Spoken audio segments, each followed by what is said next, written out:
Anyway, did you ever stop and ask yourself, why is it that some people are more successful than others? Why is it that some people make more money, live longer, have better relationships, while the great mass of men, as Thoreau said, live lives of quiet desperation? When I was 15, I set out on a lifelong journey to find the answer to that question. Why are some people more successful than others? You see, when I was growing up, my family never seemed to have enough money. My parents grew up during the Depression, and I heard the same things over and over again throughout my childhood. We can't afford it. We can't afford it. We can't afford it. I don't know if you heard that when you were growing up. It seemed to be the national anthem. I was not a great student. I passed out of high school when I was 18. I say passed out because, rather than graduated, because that's what happened. I passed out in the half of the class that made the top half possible. The person in front of me, and there's a lot of people out here in the same half. The person in front of me on the stage and the person in back of me received diplomas, and I got a leaving certificate. When you open it up, it says, goodbye. And that's what they meant, goodbye, don't ever come back. Anyway, since then, I've traveled and worked in more than 80 countries on 6 continents. I've sailed on all the great oceans. I've been around the world 2 or 3 times. I became fluent in French, German, and Spanish, as well as learning to get along in several other languages. When you need to eat, you learn. Anyway, I started off as poor as I could be, searching for the secrets of success. And over the years, I've read and studied for over 30,000 hours in business, economics, psychology, philosophy, religion, metaphysics, and history to find the secrets of success. And I'm happy to say that I eventually found the answers I was looking for. Today, I live in a $1 million house on a golf course in Southern California, and I have business interests in 9 countries. Today, I know and I've proven that success in any field, including this field, is as predictable as the sun rising in the east and setting in the west. And my purpose in speaking with you today is to share with you some of the most important things I've ever learned. However, as Aristotle once said, you can't teach a person something that they don't already know. You're already high achievers and great successes in your careers. You're already the cream of your profession. So many of you already know what we're going to talk about, and the rest of you will recognize these principles as soon as you hear them. About 5 years ago, I met a wise and wealthy man who had spent his entire life studying success. And he'd reached a clear conclusion concerning the reason for success in life and especially in business. He's dead now, but I'll never forget what he told me, because I immediately recognized that he put the finger on my reason for success and yours, as we'll talk about in a minute. He said the key to success was to set a goal and then to stay with it until you achieve success in at least one important thing. He said that your subconscious mind will then accept that success experience and store it as a pattern, like a template. And then from then on, your subconscious will drive you and direct you and guide you to repeat the pattern of success in other things that you attempt. Another way of saying it is that nothing succeeds like success.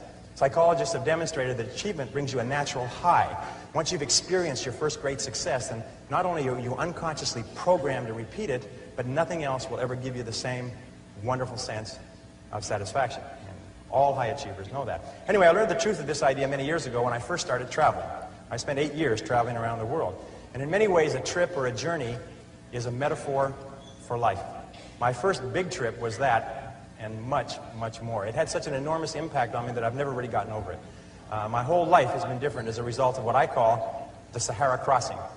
Let me tell you about it. When I was 18, 3 friends and I decided we'd go off and see the world. We were well out of high school, and we were laboring in sawmills on the West Coast. This is in 1963, and a lot of our friends were heading for Europe to travel around with backpacks.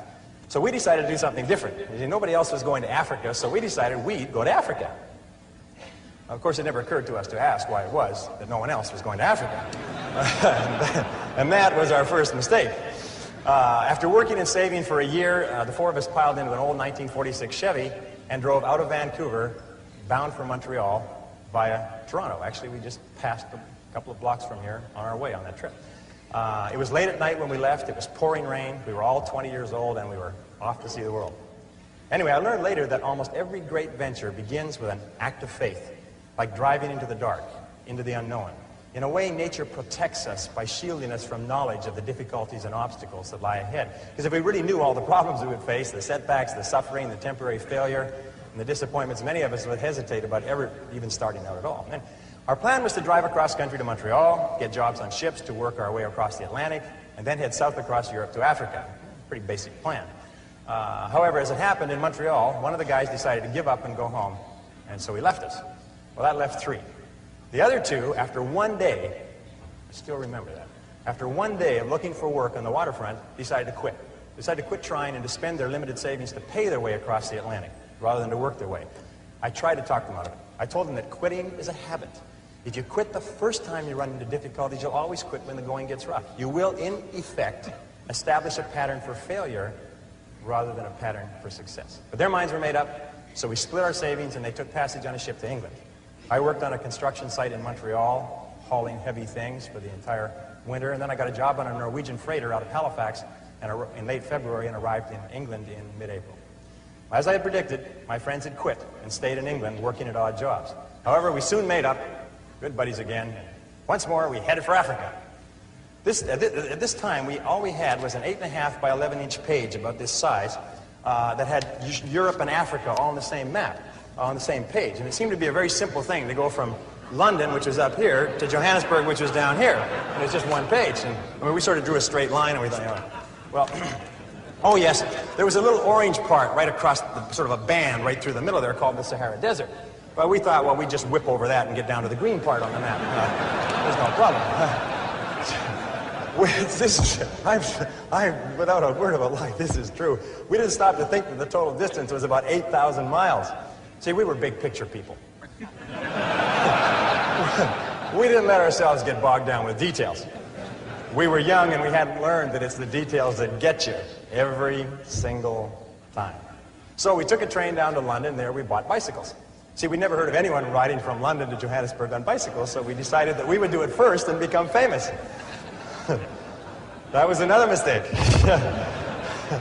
We soon learned that when you ride bicycles across France in the springtime, you find that the hills are all uphill and the wind is always in your face. So likewise, I found that when you embark on any new venture, you often find the same thing. Everything seems to go wrong, usually at the worst possible time and in the worst possible and most expensive way, like starting a new business or a new career. Anyway, after 2 weeks of grinding along on bicycles, uphill the whole way, which seems like a geographical impossibility, but it's true, we said, the heck with this. We loaded the bikes on a train and we rode across France and Spain to Gibraltar. There we sold the bicycles and bought a Land Rover with our last dollar. We had definitely learned why no one had ever crossed Africa on bicycles. It was darn near impossible to cross France on bicycles. Europe on bicycles. Anyway, so now we had a little problem. We were out of money. We'd exhausted our meager finances buying the Land Rover, and we didn't have enough money for fuel and equipment. So we all sat down. We consider ourselves great writers at that time. We all sat down and wrote letters to everybody that we knew, pleading for money, telling them how desperate our situation was. Sitting here looking across the Straits of Gibraltar to Africa. All we needed was just a little bit of money to get us over there. Anyway, eventually we got a little bit of money here and a little bit of money there, and then we got one big score. I'll never forget this. An uncle of Jeff's that he'd only seen once in his life sent us 100 pounds. 100 pounds at that time was $300, worth more than $1,000 today. And we were ecstatic. We were saved. So this is another lesson. Nobody ever makes it on their own. One of the great lessons of life. We all need help from others to get over the rough spots on the journey of life.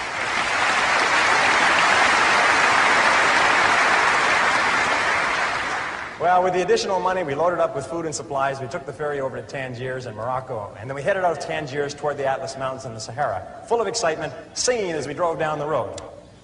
20 miles out, the radiator blew up.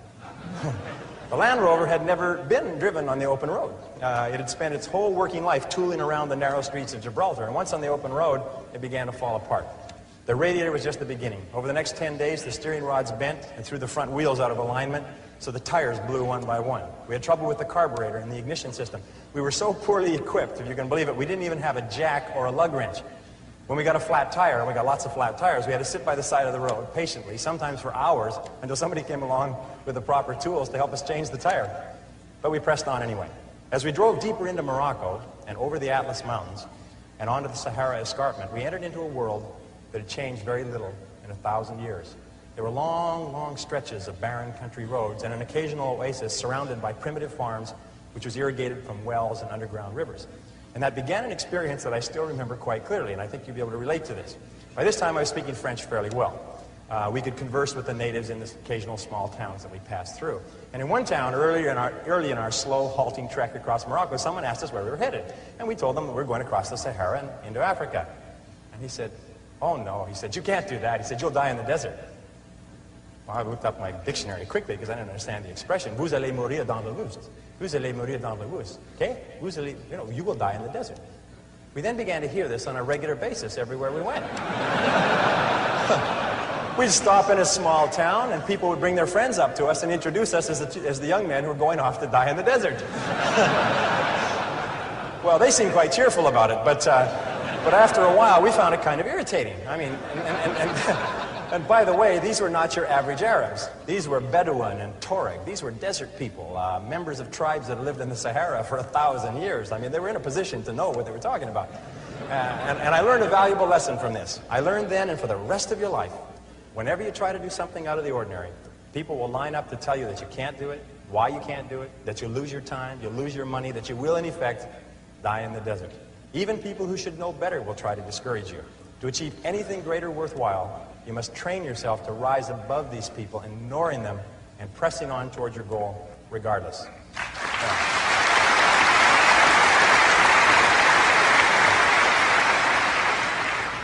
Geez, you're great guys. I love it. We crossed from Morocco into Algeria and drove south to the town of Adrar on the edge of the Sahara. By this time, our vehicle was falling apart.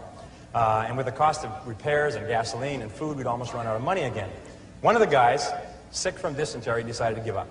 He took his money and his belongings and he hitchhiked to the Mediterranean, 500 miles north, and then back to England. That left two of us. We began wondering, what are we doing here? We were two young men, 20 and 21 years of age, thousands of miles from home, sick, tired, and almost broke, with thousands of miles ahead of us. We couldn't even remember why we started out in the first place, except that we had set it as a goal.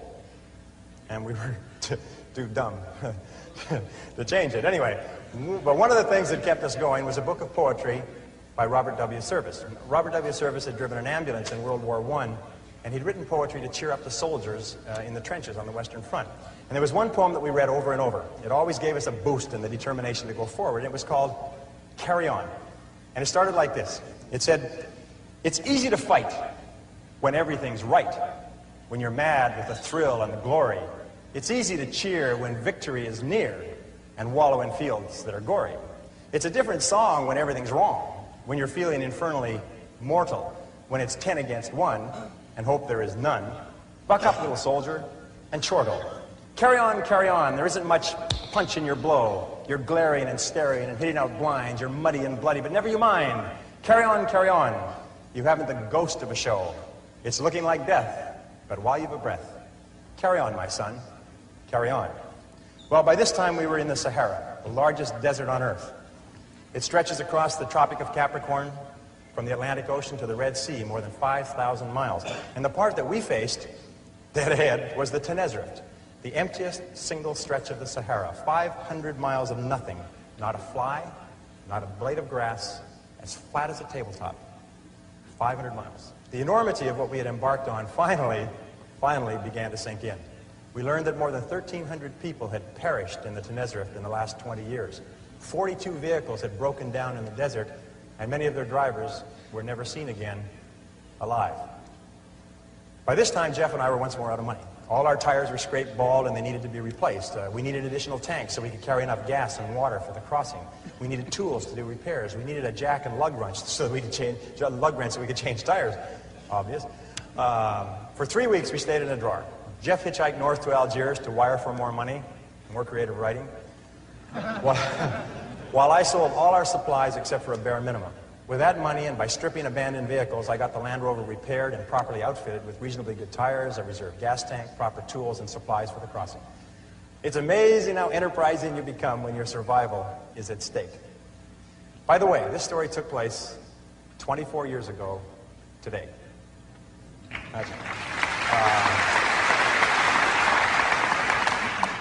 The Sahara Desert in June is hot. How hot is it? It's very hot. It's damn hot. At midday, it reaches 140 degrees Fahrenheit. An exposed man can die of dehydration in less than 20 minutes. When the French ran Algeria, they required travelers to carry 5 gallons of water per person per day for the crossing. That's how much you drank. Because of the heat, you can only travel before 10 a.m. and after 4 p.m. The midday sun is so hot that if you drive, your engine oil boils. It becomes as thin as water, and your vehicle seizes up and it'll never run again. 6 weeks after crossing from Gibraltar, we were ready. Jeff came back with some money from his parents, and the vehicle was in perfect condition for the crossing. We realized that if anything did go wrong and we couldn't fix it, we would most certainly die in the desert. 3 days before the big push, the actual crossing, we met 5 Germans in a Volkswagen bus who were waiting for a truck convoy that would cross in a few days. They were going to play it safe and cross with the convoy, safety in numbers. We told them we were going, convoy or no convoy, and they decided to cross with us. The Algerian government stamps your passport out of Algeria 500 miles north of the border. From there on your own, and they couldn't care less what happens to you. As far as they're concerned, you don't exist anymore. So we set out, and I'll remember this clearly, we set out at sunset on a Thursday, following la piste, which is a French word for track, a very accurate word, track, that led straight south across the desert.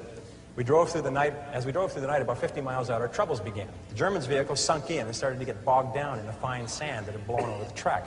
And it also began to break down mechanically. It started getting sand in the carburetor and everything, and it began to delay us hour by hour. We had to get across the 500 miles in 2 days, or we'd be out of water. So we pressed on as fast as we could. But over and over, the German vehicle got stuck, and we had to stop and drag it out with our four-wheel drive Land Rover, losing time and using precious fuel. Jeff and I took turns driving the Land Rover while the German vehicle drove parallel with us across the flat wasteland. And we kept ourselves motivated by quoting the poem, "Carry On," back and forth to each other. And the next verse goes like this: "And so in the strife of the battle of life, it's easy to fight when you're winning. It's easy to slave and starve and be brave when the dawn of success is beginning. But the man who can meet despair and defeat with a cheer, there's the man of God's choosing. The man who can fight to heaven's own height is the man who can fight when he's losing. Carry on, things never were looming so black. But show that you haven't a cowardly streak, and though you're unlucky, you never are weak.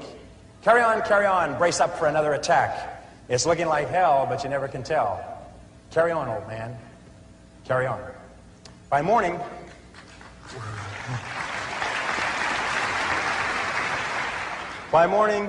we had only made 150 miles, and we were all exhausted and a bit tense.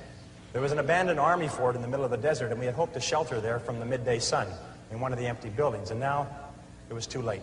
The sun had begun its implacable climb up the eastern sky. Still, we hurried on.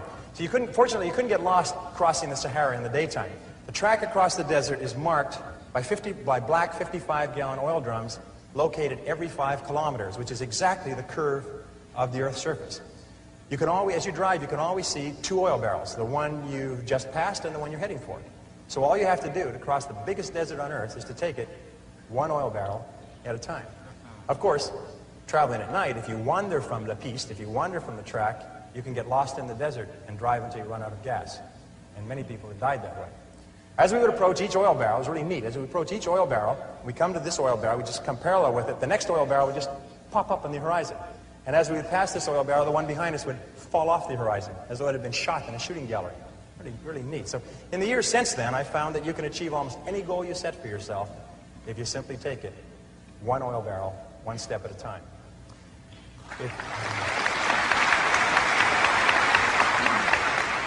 If you go as far as you can see, you will then see far enough to go further. Now the sun really became the enemy. It sat on the horizon like a big, evil, yellow cat, and then it began to rise inexorably, getting hotter and hotter as we raced south. The temperature grew hotter and hotter. Finally, at 9:30 a.m., it reached 110 degrees Fahrenheit, and the vehicles began coughing and stalling. We signaled between the 2 vehicles and agreed to stop and wait out the heat, right there in the middle of that 25,000 square mile parking lot. You never felt so small in your entire life. I'll never forget that day. Hour after hour, we sat in our vehicles like sitting in a bake oven, prostrate from the pounding heat of the sun that reached 140 degrees Fahrenheit by noon and seemed to hang there, seemed to stay there forever. We drank quart after quart of water, our throats going bone dry minutes after gulping down a full canteen. It was worse outside, so we just stayed in the vehicles and suffered hour after hour. Finally, as the afternoon wore on, the temperature slowly began to fall. By 4 p.m., it was down to 105 degrees.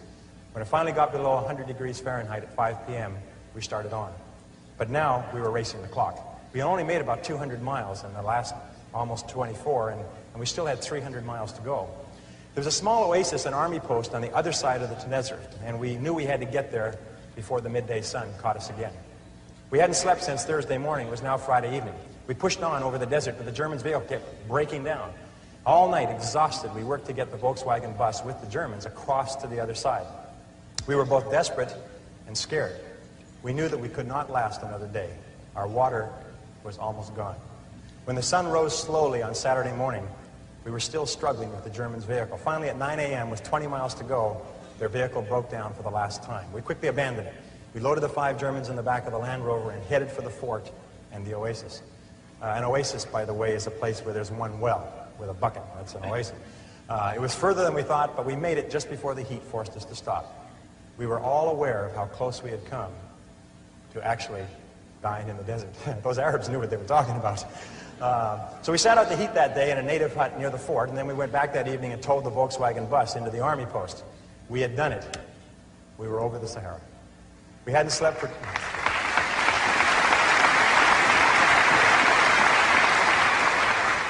We hadn't slept for 2.5 days, but we had made it. Now, I won't go into the details of what happened on the rest of our trip across Africa, except to say that we did finally get to Johannesburg 2 or 3 months later. I won't trouble you with how we had to cross 2 countries illegally with the police and the army on orders to shoot to kill if they saw us. And I won't go into how we were almost killed under the boots and rifle butts of a mob of soldiers in the Congo. That was another close one. And I won't talk here about the experience of meeting and working with Dr. Albert Schweitzer in his hospital village in Lambrini. No, I'll wrap up this story here by telling you what I learned about life and success in the Sahara crossing.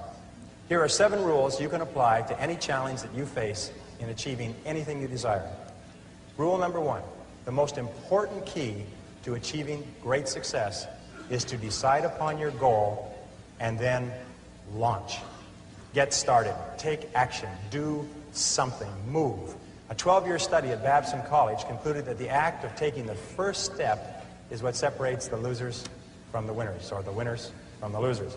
We set out at the age of 20 with $300 each to cross 3 continents and travel 17,000 miles from Vancouver on the west coast to Johannesburg in southern Africa. And we made it in just under 12 months.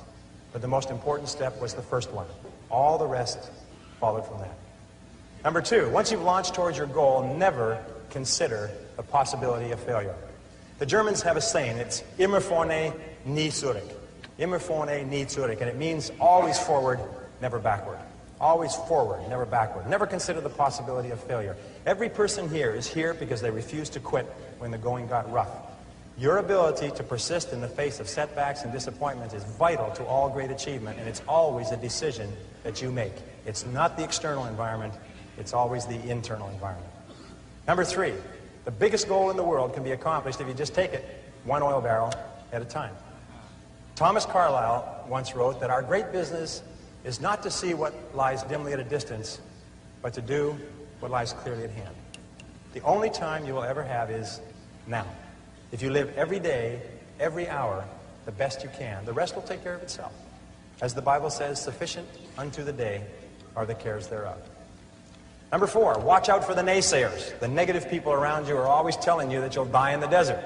Get around positive people. Get around winners like people in this room. Fly with the eagles and refuse to listen to objections and reasons why you can't succeed. Someone once said that if every possible objection must first be overcome, nothing will ever get done. And truer words were never spoken.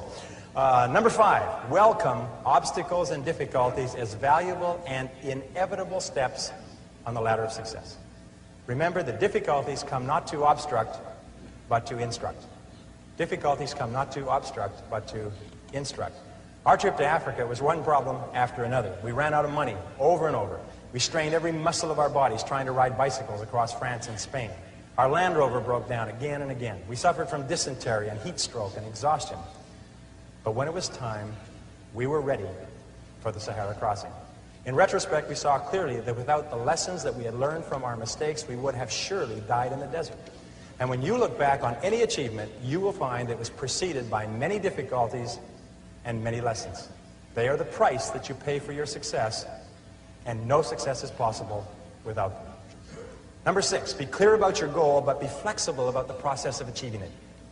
Be willing to change, to try something new. Keep your mind open and fluid and flexible. Be willing to accept feedback from your environment and correct your course. This is a key quality of peak performers. They're not rigid, they're flexible. Remember, it's not what you have, but what you do with what you have that separates winners from losers.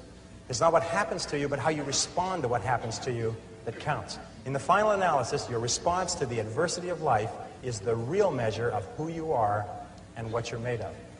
The Greek philosopher Epictetus once said that circumstances do not make the man or woman, they merely reveal him to himself. When you find out who you really are when you face adversity. And remember, number 7, the last rule is, nobody does it alone. At every step on our journey across Africa, people helped us with advice and with food and with assistance and with money, but especially with warmth and with kindness and with generosity. When life is over, it will be the people that we lived and laughed and loved with that we remember more than anything else. So don't be afraid to ask for help from others. It's a mark of strength and courage and character. And don't be reluctant to give of yourself to others generously. It's the mark of caring and compassion and personal greatness. The reason the Sahara story was so relevant for me was that because after the Sahara, I never felt that there was anything I couldn't do. I felt programmed for success for life, although it took me many years to understand it. And the reason why this story may be of interest to you is because I believe that everyone has a Sahara to cross, perhaps more than one. Many of you are crossing your own Saharas right now. Everyone eventually goes through periods of great difficulty, their own private hells, their dark nights of the soul. But it is by facing whatever life gives us with courage and determination that we grow more surely toward the stars. Let me leave you with the last verse of Carry On. There are some who drift out in the deserts of doubt, and some who in negativity wallow. There are others I know who in piety go because of a heaven to follow. But to labor with zest and to give of your best for the sweetness and joy of the giving, to help folks along with a hand and a song, why, there's the real sunshine of living. Carry on, fight the good fight and true. There's big work to do. Believe in your mission, greet life with a cheer. There's big work to do, and that's why you're here. Carry on, let the world be the better for you. So at last when you die, let this be your cry. Carry on, my soul, carry on. Ladies and gentlemen,